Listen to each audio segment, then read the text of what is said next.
J'ai lu La soif de honte de Nicolas Bedos et comment dire, j'en suis sortie sonnée. Pas convaincue, pas indignée, pas attendrie non plus, juste sonnée. Parce que ce n'est pas un livre, c'est une nasse, une spirale, le récit d'un homme qui tombe, ou du moins qui croit tomber, et qui tente de garder la tête droite dans un monde qui veut la lui faire baisser. C'est le journal d'un condamné pas encore jugé à l'époque, mais déjà lynché. Et si je vous en parle, ce n'est pas pour faire son avocate, ni pour le flageller. Je ne suis ni procureur ni prêtre, je suis journaliste et ce texte dit beaucoup plus sur notre époque que sur Bedos lui-même. Voilà pourquoi il mérite qu'on s'y attarde aujourd'hui. Il fut un temps, pas si lointain, où Nicolas Bedos incarnait l'arrogance soyeuse de la gauche culturelle, des mots qui claquent, des actrices sublimes, du verbe, du vin, du velours. Il brocardait la droite giscardienne et jouait les insolents dans les salons de Saint-Germain. Mais voilà, le décor a changé, les anciens soifards du progrès sont devenus des commissaires du peuple, et Bedos, lui, n'a pas vu le virage venir. Il pensait être resté fidèle à ses valeurs. Ce sont les valeurs qui ont changé de visage. Aujourd'hui, à en croire ses contempteurs, il est de droite.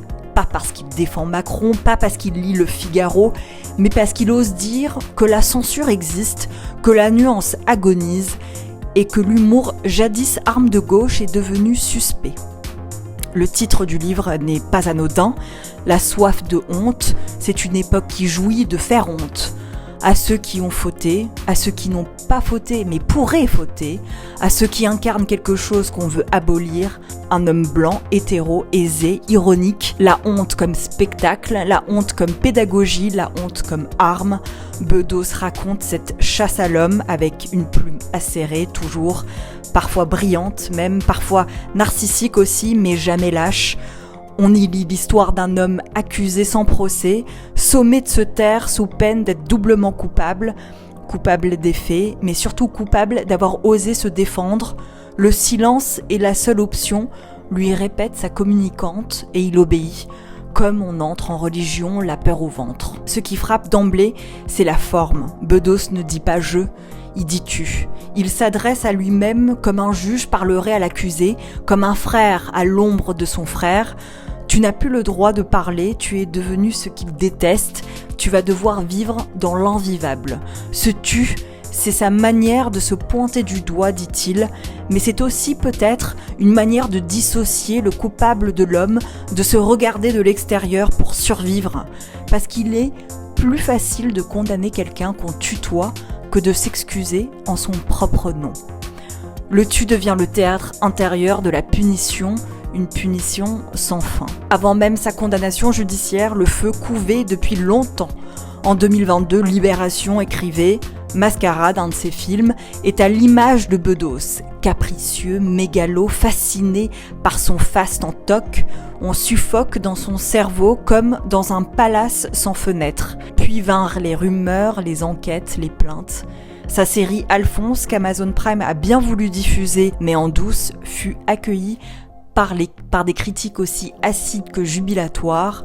Misogynie, vulgarité, obsession de la fellation, le spectateur se sent traîné de force dans une chambre d'hôtel sordide sous LSD, écrit Le Parisien. Et voilà que, après 2 ans et demi de silence, Nicolas Bedos se trouve dans Quelle époque sur le plateau de Léa Salamé.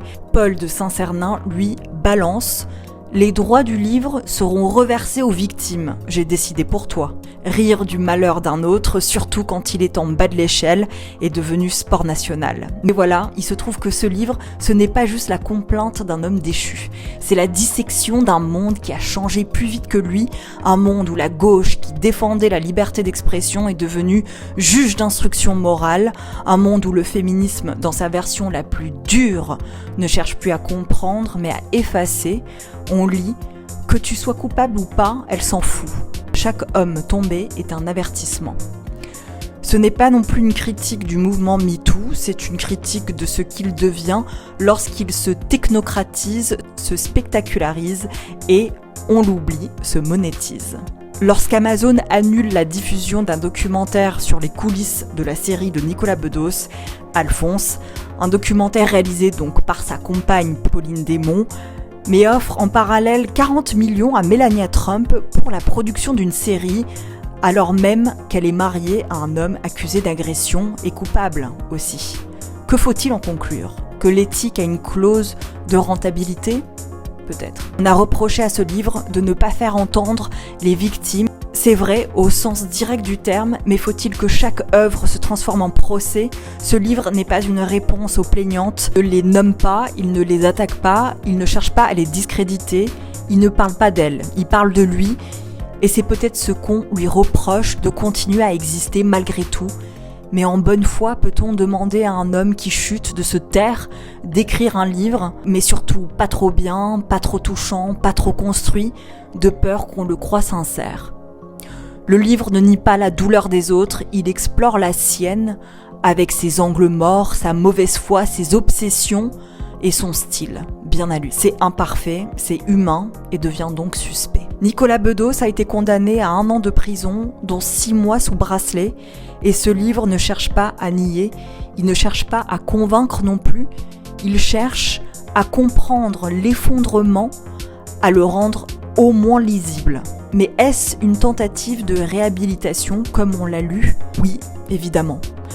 Et c'est là que tout le monde se crispe parce qu'on ne supporte plus qu'un homme tombé parle, surtout s'il écrit aussi bien.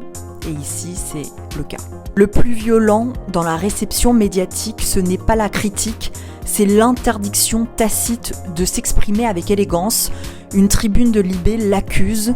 Nous n'avons pas besoin de récits de honte sublimés, nous avons besoin de justice. Mais n'est-ce pas un faux dilemme ? La justice et l'écriture ne s'excluent pas. On peut juger un homme et lire ce qu'il écrit.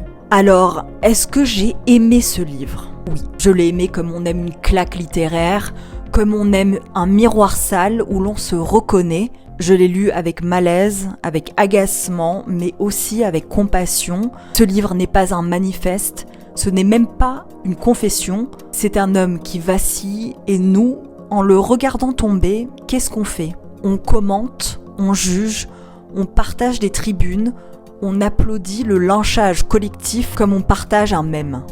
On oublie que ce que l'on condamne aujourd'hui comme une faute impardonnable, on l'a peut-être frôlé nous-mêmes. Un mot mal placé, une soirée trop arrosée, une blague qui ne passerait plus aujourd'hui, un silence complice. Pas un crime non, mais une faille, une zone grise, un moment où l'on n'a pas été à la hauteur. Et ça, on préfère l'oublier. Alors on s'acharne, parce que c'est plus facile, parce que c'est confortable même. Et on appelle ça la justice sociale, mais parfois c'est juste de la lâcheté collective maquillée en vertu. Ce livre ne demande pas le pardon, il nous tend toujours ce fameux miroir. Et ce miroir, il est cruel, parce que si on regarde bien, on est tous dedans.